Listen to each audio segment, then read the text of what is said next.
ও যে দোস্ত আশা দেখ দেখা যাচ্ছে তোর মা খুঁজতে যে কয়ে আসে। দোস্ত গার্লফ্রেন্ডের সাথে দেখা লাগবে, রাত্রি ডেট পড়ছে তো যাবো না, দেখা হবে তোর সাথে নিয়ে যাবো না, আবার আবার রাত্রি ভয় হবে। আচ্ছা দোস্ত যাবো না আমি, সমস্যা নাই। আচ্ছা তাহলে ফোন দিলেই চলে আসবো। আচ্ছা তুই আমার ফোন দিস, চলে আসিস। হ্যাঁ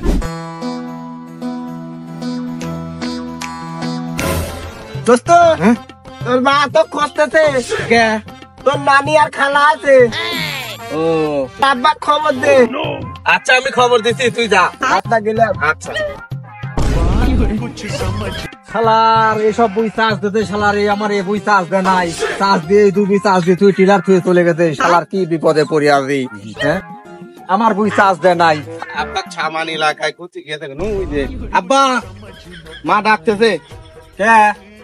ও বাড়ির নানিরা আছে, বাজার হওয়া লাগবে, মা এখনই যাবে কইলে। আর তুই শর্ত আমার বই চার্জ দিতে পারছি না, মানুষের বই চার্জ দিয়ে টিলার ফেলা তুই চলে গেছে, আর বই চার্জ দিতে পারছি আমি তার ভাবলাম না, তুই যা। কোয়া যাবে পরে, তুমি চলো বাদ যাবে কইলে মা যাবেরই কইলে। না তুই যা, আমি যাবো না, যা। নানিরা আছে, আবার শুনলাম শিপালি খালাও আছে। সত্যি তোর খালা আছে? আব্বা সত্যি শিপালি খালা আছে।